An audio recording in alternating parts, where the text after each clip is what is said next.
War is not just about who has the most soldiers. It's not always the side with the largest army that comes out on top.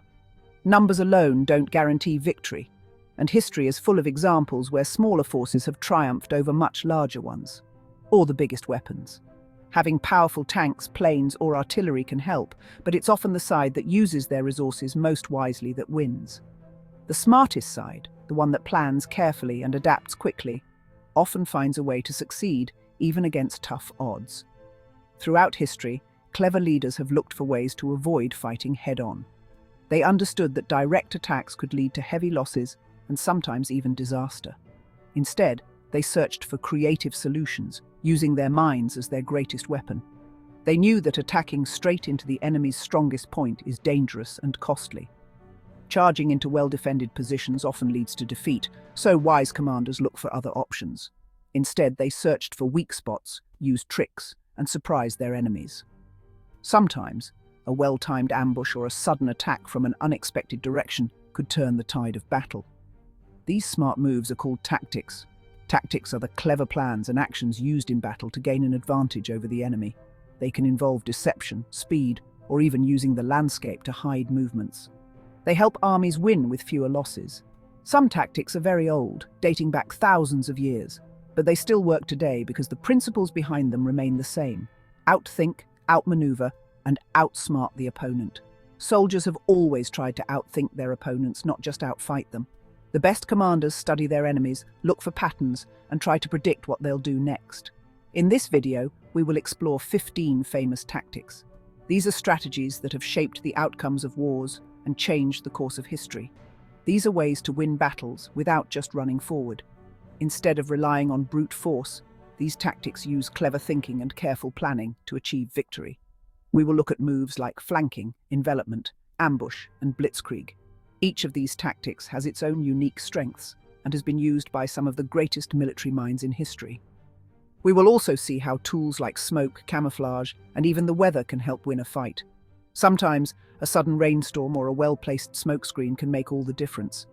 By the end, you will see that brains often beat brawn. The most successful armies are those that combine courage with creativity and intelligence. War is not just about strength. It is about being smarter than the enemy and using every trick in the book. The true art of war is knowing when to fight, when to wait, and how to use every advantage to win. Flanking is one of the oldest and simplest tactics in the history of warfare, used by armies for thousands of years. It's a move that has stood the test of time, proving its effectiveness again and again on countless battlefields. Flanking means attacking the side of the enemy, rather than charging straight at their front lines. This approach takes advantage of the fact that most armies are prepared to defend what's directly in front of them, but not always what's coming from the side. The sides, or flanks, are usually less protected and more vulnerable. Commanders often focus their strongest defences at the front, leaving the flanks exposed or only lightly guarded. Soldiers on the flanks cannot fight as easily as those facing forward. When attacked from the side, they have to turn and reposition, which can be difficult in the chaos of battle. By hitting the side, you can break the enemy's line and cause confusion. The sudden attack can throw their formation into disarray, making it much harder for them to fight back effectively. Flanking works because it surprises the enemy. They must quickly turn to face the new threat, which can break their order and discipline. In the heat of battle, this moment of confusion can be all it takes to tip the scales. If done well, a flanking maneuver can end a battle quickly, sometimes within minutes. The enemy may panic, retreat, or even surrender when they realize they are being attacked from an unexpected direction. One of the most famous examples is the Battle of Issus in 333 BC. Here, Alexander the Great used a brilliant flanking maneuver to defeat a much larger Persian army. His tactics are still studied by military leaders today. Alexander sent his cavalry around the Persian side, striking where they least expected. The sudden attack caused panic and chaos, leading to a decisive victory for the Macedonians. But flanking is not always easy. If the enemy spots your movement early, they can reinforce their sides and prepare for your attack, making it much harder to succeed. Sometimes, the landscape itself makes flanking impossible. Rough ground, dense forests or rivers can block your troops and prevent you from reaching the enemy's side. Still, most great generals throughout history have looked for ways to strike the enemy's flanks. They know that a well-timed side attack can change the course of a battle. Flanking is the foundation for many other tactics. Mastering it is the first step in learning how to outsmart your opponent in war, and it remains a key lesson for anyone studying strategy today. Envelopment means going around the enemy to attack from behind or both sides.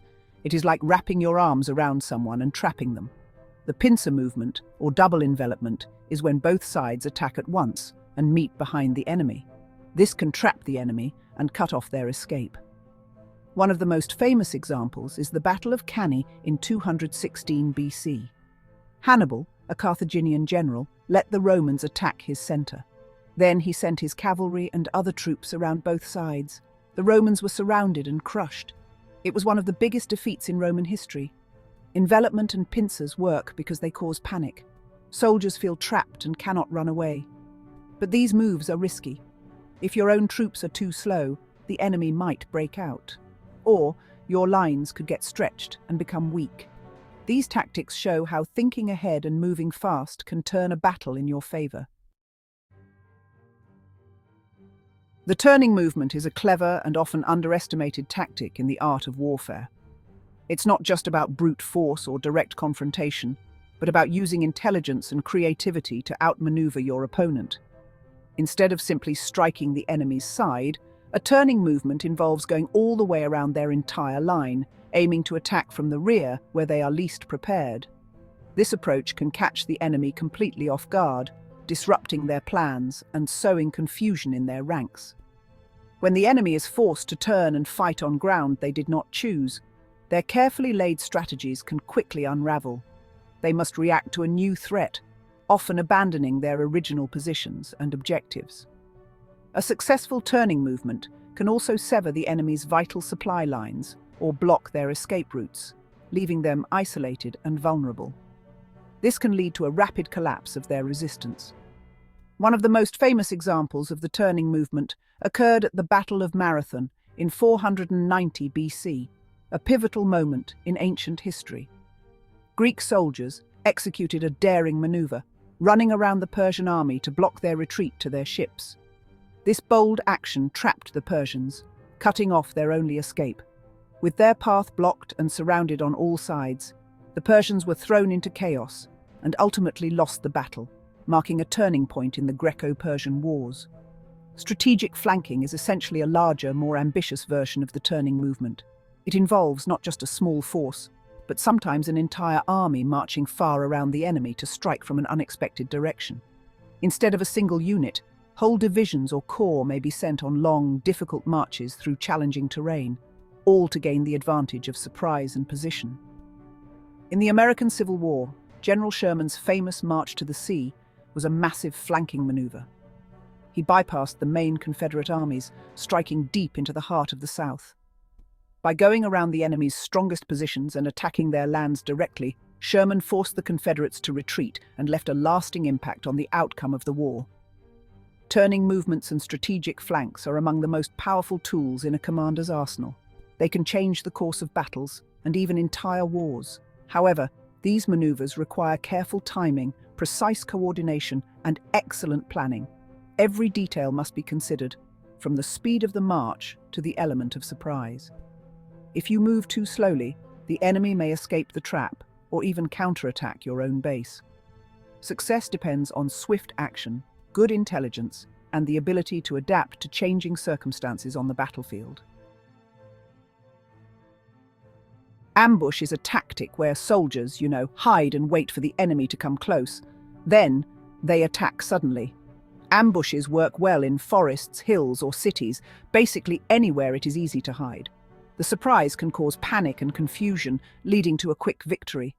One famous ambush happened at the Battle of Teutoburg Forest in 9 AD.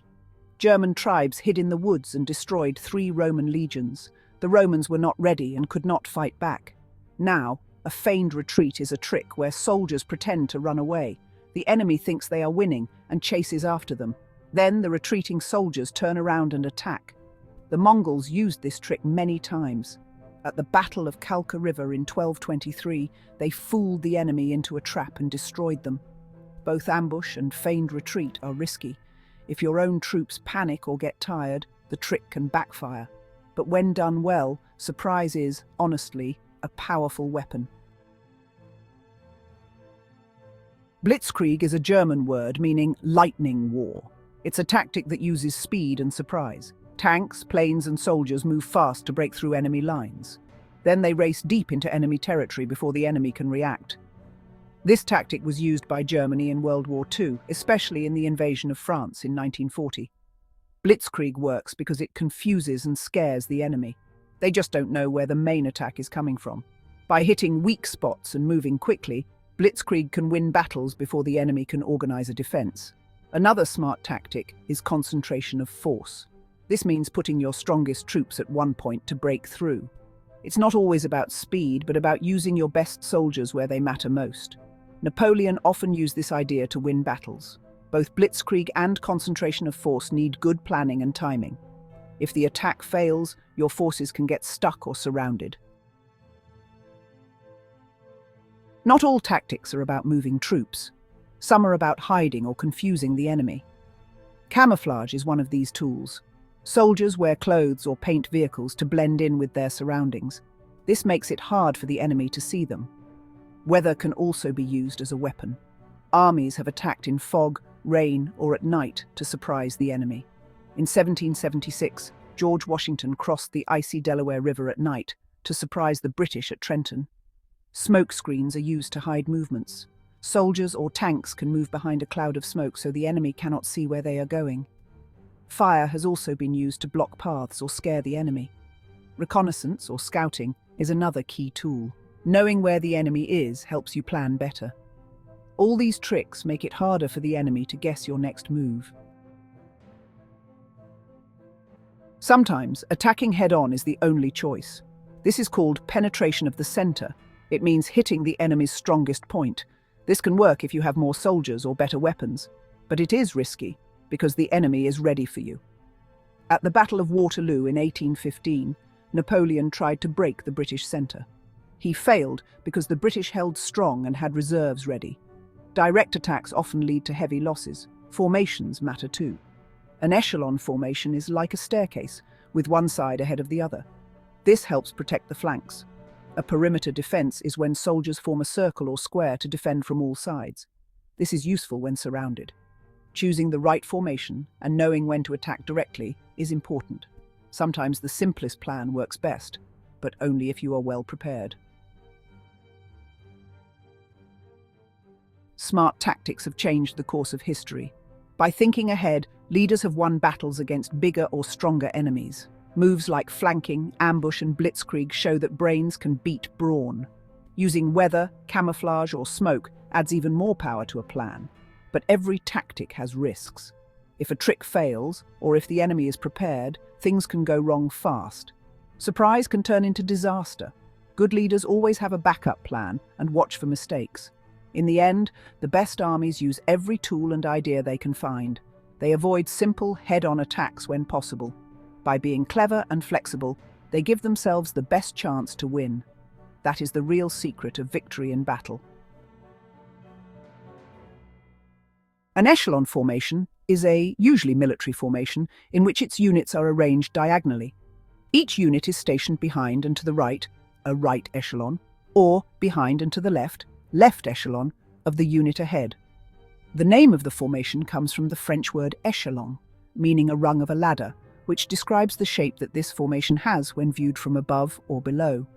Use of the formation dates back to ancient infantry and cavalry warfare as an alternative to column, line abreast, or phalanx box formations.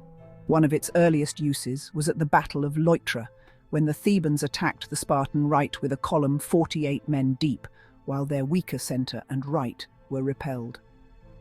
The echelon formation may have been used by Hannibal at the Battle of Cannae, Alexander the Great at the Battle of Gaugamela, Frederick II of Prussia, and the Confederate Army at the Battle of Gettysburg. The tactic still persists and is regularly employed by all branches of the modern armed forces. Tactically, echelon formations are used because of the excellent range of vision offered to each participant in the formation. In particular, it is commonly employed by armoured cavalry because of the large, overlapping fields of fire that it gives to each tank in the formation, and by combat aircraft, allowing them to communicate visually and manoeuvre as a single unit. A defensive fighting position is a type of earthwork constructed in a military context, generally large enough to accommodate anything from one soldier to a fire team or similar-sized unit. Tobruk-type positions are named after the system of defensive positions constructed, initially, by the Italian army at Tobruk, Libya.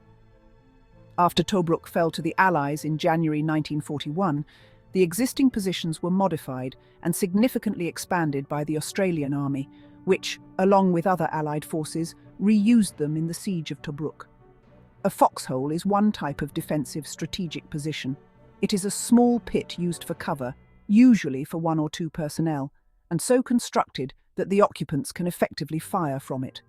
It is known more commonly within United States Army slang as a fighting position or as a ranger grave. It is known as a fighting hole in the United States Marine Corps, a gun pit in Australian Army terminology, and a fighting pit in the New Zealand Army. In British and Canadian military argot, it equates to a range of terms including slit trench or fire trench, a trench deep enough for a soldier to stand in, a sanger, sandbagged fire position above ground, or shell scrape, a shallow depression that affords protection in the prone position, or simply, but less accurately, as a trench. During the American Civil War, the term rifle pit was recognized by both US Army and Confederate Army forces. A protected emplacement or concealed post in which one or several machine guns are set up is known in US English as a machine gun nest. Infantry tactics are the combination of military concepts and methods used by infantry to achieve tactical objectives during combat. The role of the infantry on the battlefield is typically to close with and engage the enemy and hold territorial objectives. Infantry tactics are the means by which this is achieved. Infantry commonly makes up the largest proportion of an army's fighting strength and consequently often suffers the heaviest casualties. Throughout history, infantrymen have sought to minimize their losses in both attack and defense through effective tactics. Infantry tactics are the oldest method of warfare and span all eras.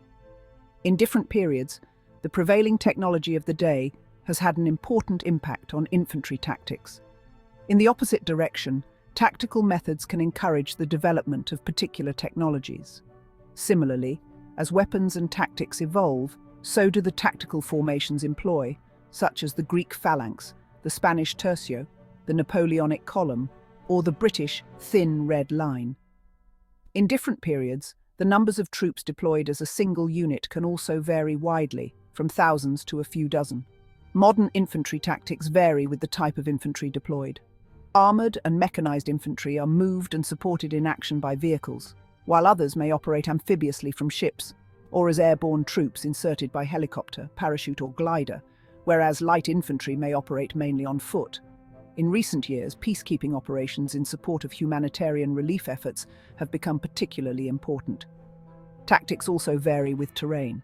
Tactics in urban areas, jungles, mountains, deserts or Arctic areas are all markedly different. Dispersal is a military practice of dispersing or spreading out potentially vulnerable military assets, such as soldiers, aircraft, ships, tanks, weapons, vehicles, and similar equipment of an army, navy, or air force. Its primary objective is to minimize any potential effects of collateral damage from incoming munitions such as artillery, bombs, and missiles. Dispersal increases the number of artillery rounds needed to neutralize or destroy a military unit in proportion to the dispersal of the said unit. If a division doubles the area it takes up, it will double the number of artillery rounds needed to do the same damage to it. As more targets are spread out or dispersed, more artillery and/or bombs are required to hit all the individual targets. It can also be used on a squad level, notably in counterinsurgency, to minimize the effects of grenades, landmines, improvised explosive devices, IEDs, explosive booby traps, and to a lesser extent, automatic gunfire. When individual soldiers are spaced apart, it is much more difficult for a single grenade to incapacitate them all. Forced dispersal may also be used in urban guerrilla warfare and as a tactic by militias to combat military intelligence instead of collateral damage. In this use, breaking up into covert cells is meant to make it harder to eliminate the whole organization at once and to reduce the damage when portions of it are discovered. A booby trap is a device or setup that is intended to kill, harm, or surprise a human or an animal. It is triggered by the presence or actions of the victim and sometimes has some form of bait designed to lure the victim towards it. The trap may be set to act upon trespassers that enter restricted areas, and it can be triggered when the victim performs an action, for example, opening a door, picking something up, or switching something on. It can also be triggered by vehicles driving along a road, as in the case of improvised explosive devices, IEDs. Booby traps should not be confused with man traps, which are designed to catch a person. Lethal booby traps are often used in warfare, particularly guerrilla warfare, and traps designed to cause injury or pain are also sometimes used by criminals wanting to protect drugs or other illicit property, and by some owners of legal property who wish to protect it from theft. Booby traps, which merely cause discomfort or embarrassment, are a popular form of practical joke. A counterattack is a tactic employed in response to an attack, with the term originating in war games. The general objective is to negate or thwart the advantage gained by the enemy during attack, while the specific objectives typically seek to regain lost ground or destroy the attacking enemy. This may take the form of an opposing sports team or military units. A counteroffensive is a broad-scale counterattack. The counteroffensive is executed after exhausting the enemy's frontline troops and after the enemy reserves had been committed to combat and proven incapable of breaching defences, but before the enemy has had the opportunity to assume new defensive positions. Sometimes the counteroffensive can be of a more limited operational maneuver nature, with more limited objectives rather than those seeking attainment of a strategic goal. A counteroffensive was considered by Clausewitz to be the most efficient means of forcing the attacker to abandon offensive plans. Counteroffensives can be executed not only on land, but also by the naval and air forces. Strategic counteroffensives have been recorded by military historians in many wars throughout military history, although not always known as such, because they are usually described by historians in conjunction with the defensive phase, such as the Battle of Moscow. A saying, attributed to Napoleon Bonaparte, illustrates the tactical importance of the counterattack. The greatest danger occurs at the moment of victory. In the same spirit, in his battle studies, Ardent Dupic noticed that he, general or mere captain, who employs everyone in the storming of a position, can be sure of seeing it retaken by an organised counterattack of 4 men and a corporal. A counterattack is a military tactic that occurs when one side successfully fends off the enemy's attack and begins to push the enemy back with an attack of its own. In order to perform a successful counterattack, the defending side must quickly and decisively strike the enemy after defending, with the objective of shocking and overwhelming the enemy. The main concept of the counterattack is to catch the enemy by surprise. Many historical counterattacks were successful because the enemy was off guard and not expecting the counterattack. A Quick Reaction Force, QRF, is an armed military unit capable of rapidly responding to developing situations.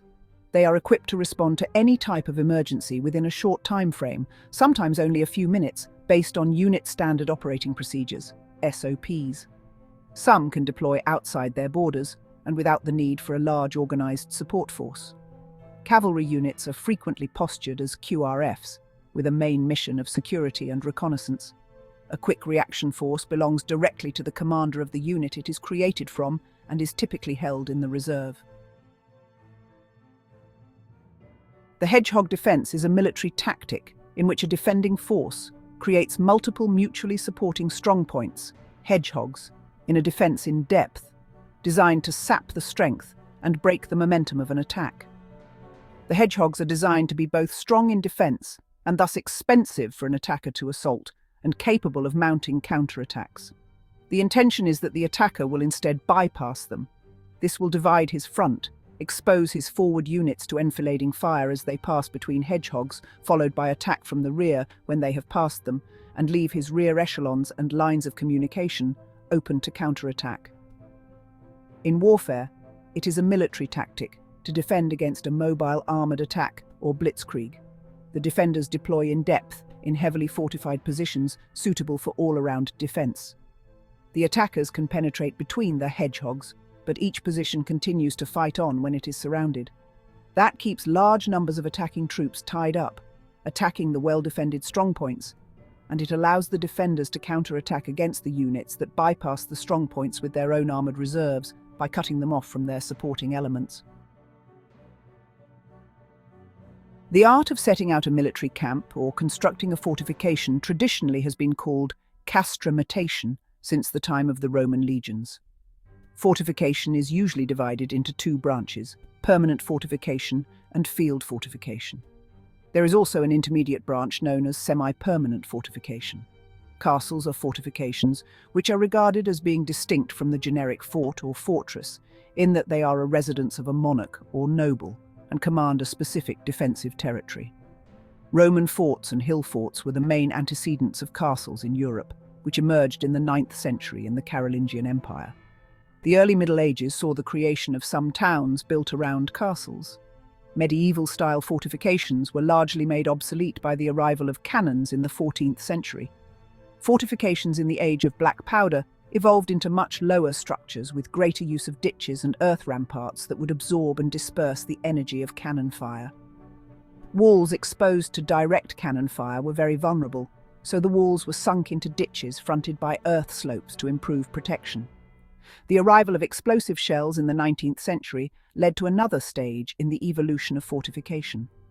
Star forts did not fare well against the effects of high explosives, and the intricate arrangements of bastions, flanking batteries, and the carefully constructed lines of fire for the defending cannon could be rapidly disrupted by explosive shells. Steel and concrete fortifications were common during the 19th and early 20th centuries. The advances in modern warfare since World War I have made large-scale fortifications obsolete in most situations. A revetment in stream restoration, river engineering or coastal engineering is a facing of impact-resistant material, such as stone, concrete, sandbags or wooden piles, applied to a bank or wall in order to absorb the energy of incoming water and protect it from erosion. River or coastal revetments are usually built to preserve the existing uses of the shoreline and to protect the slope. In architecture generally, it means a retaining wall. In military engineering, it is a structure formed to secure an area from artillery, bombing, or stored explosives.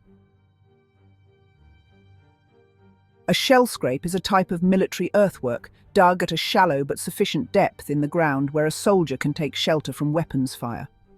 While similar to a defensive fighting position in that the purpose is to shield a single soldier from artillery, mortar and direct small arms fire, it is not intended to be used for fighting from. Shell scrapes are generally hastily excavated manually, with immediately available means such as the entrenching tool, and are temporary constructions. They are shallow and large enough to accommodate at least a single soldier lying down or kneeling. In some situations, they can be dug to accommodate 2 soldiers and their equipment. For protection from the elements, a poncho is often tied off or staked out at the edges, or bungeed to a nearby tree. This way, a soldier can sleep in the shell, scrape more comfortably with cover overhead. Shell scrapes offer better concealment than traditional tarp bivouacs because the majority of the soldier's body mass is below ground level. This catches their body heat, making them harder to spot with thermal imagers. A properly prepared shell scrape should be deep enough that the soldier's entire body is beneath the level of the surrounding ground, thereby offering protection from both direct and indirect fire weapons. However, it provides little protection against indirect fire that bursts in the air or among the trees. Skirmishers are light infantry or light cavalry soldiers deployed as a vanguard, flank guard or rear guard to screen a tactical position, or a larger body of friendly troops from enemy advances. They may be deployed in a skirmish line, an irregular open formation that is much more spread out in depth and in breadth than a traditional line formation. Their purpose is to harass the enemy by engaging them in only light or sporadic combat, to delay their movement, disrupt their attack, or weaken their morale. Such tactics are collectively called skirmishing. An engagement with only light, relatively indecisive combat is sometimes called a skirmish, even if heavier troops are sometimes involved. Skirmishers can be either regular army units that are temporarily detached to perform skirmishing, or specialty units that were specifically armed and trained for such low-level irregular warfare tactics. Light infantry, light cavalry, historically, and irregular units often specialize in skirmishing. Skirmishers' open formations and smaller numbers can give them superior mobility over the regular forces, allowing them to engage only on favorable terms, taking advantage of better position or terrain, and quickly withdrawing from any threat of superior enemy forces. Though often critical in protecting the main army from sudden enemy advances, skirmishers were historically poor at taking or defending ground from heavy infantry or heavy cavalry. Peaceful penetration was an infantry tactic used toward the end of the First World War by Australian troops, a cross between trench raiding and patrolling. The aim was similar to trench raiding, namely to gather prisoners, conduct reconnaissance, and to dominate no man's land, with the additional purpose to occupy the enemy's outpost line and so capture ground. The term came most directly from the pre-war British press's description of the advancing penetration of German trade into the British Empire as peaceful penetration. Shock tactics, shock tactic or shock attack is an offensive maneuver which attempts to place the enemy under psychological pressure by a rapid and fully committed advance with the aim of causing their combatants to retreat. The acceptance of a higher degree of risk to attain a decisive result is intrinsic to shock actions. Shock tactics were usually performed by heavy cavalry, but were sometimes achieved by heavy infantry. The most famous shock tactic is the medieval cavalry charge. This shock attack was conducted by heavily armoured cavalry armed with lances, usually couched, galloping at full speed against an enemy infantry and/or cavalry formations. Swarming is a battlefield tactic designed to maximize target saturation and thereby overwhelm or saturate the defenses of the principal target or objective. Defenders can overcome attempts at swarming by launching counter-swarming measures that are designed to neutralize or otherwise repel such attacks. Military swarming is often encountered in asymmetric warfare, where opposing forces are not of the same size or capacity. In such situations, swarming involves the use of a decentralized force against an opponent, in a manner that emphasizes mobility, communication, unit autonomy, and coordination or synchronization. Historically, military forces have used the principles of swarming without really examining them explicitly, but there is now active research in consciously examining military doctrines that draw ideas from swarming. In nature and non-military situations, there are other various forms of swarming. Biologically driven forms are often complex adaptive systems, but have no central planning, simple individual rules and non-deterministic behavior that may or may not evolve with the situation. Current military explorations into swarming address the spectrum of military operations, from strategic through tactical. An expert group evaluated swarming's role in the revolution in military affairs or force transformation. 3. They observed that military swarming is primarily tactical, sometimes operational and rarely strategic, and is a complement to other efforts rather than a replacement for them. Swarming is a logical extension of network-centric warfare. At present, the networking for swarming is only available in specific contexts. Encirclement is a military term for the situation when a force or target is isolated and surrounded by enemy forces. The situation is highly dangerous for the encircled force. At the strategic level, it cannot receive supplies or reinforcements, and on the tactical level, the units in the force can be subject to an attack from several sides. Lastly, since the force cannot retreat, unless it is relieved or can break out, it must fight to the death or surrender.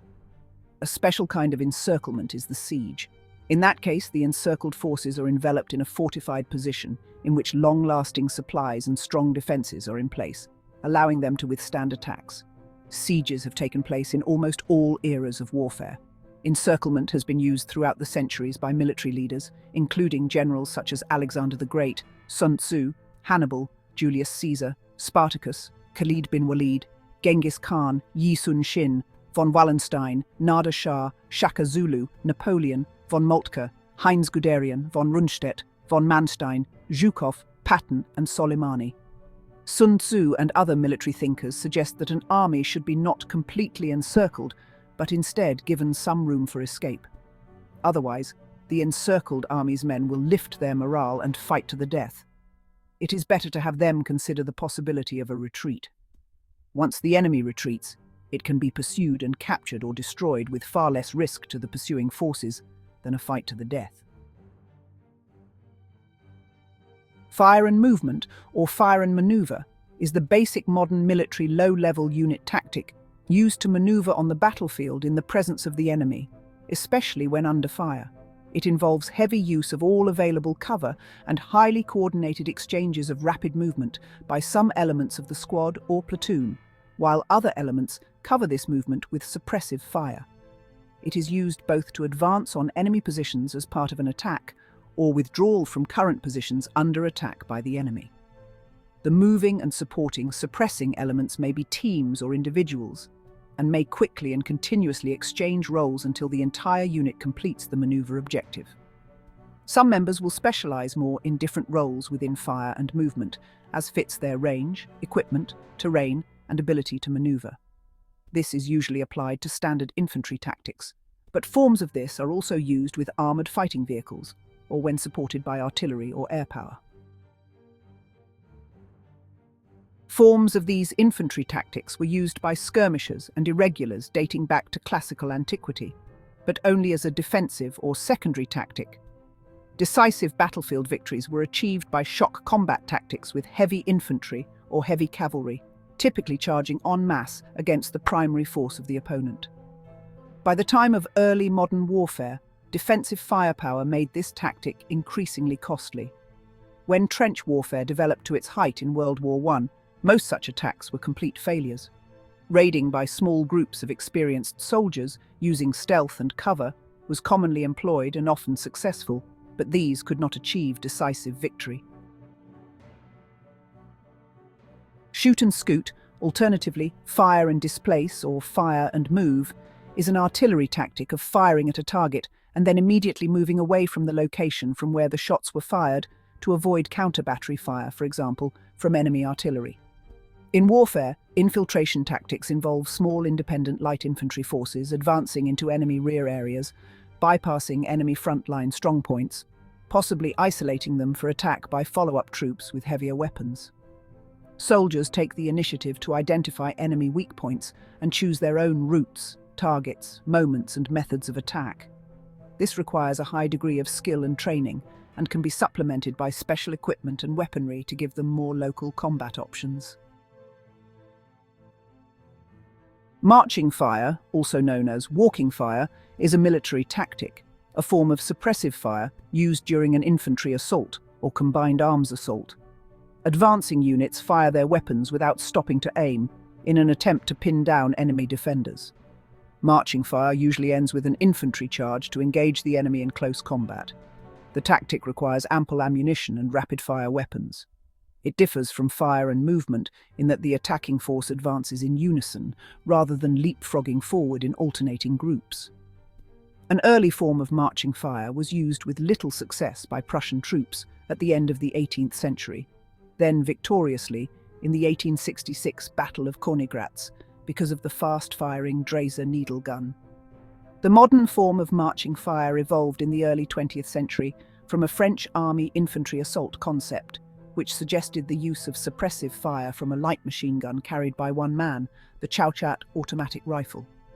The tactic was employed to a limited degree in World War I, then further codified with the introduction of the M1918 Browning automatic rifle, and described in US small unit infantry tactics manuals in the early 1920s. As a combined arms stratagem, the tactic was prominently advocated and utilized by General George S. Patton in World War II during his command of the Third Army. Infantry alone may be insufficient to suppress a well-positioned, well-armed and resolute enemy. especially during the final charge phase. To augment marching fire, supporting forces including heavy weapons teams and armored units may be halted in static positions to maintain suppressive fire throughout the final charge of friendly troops.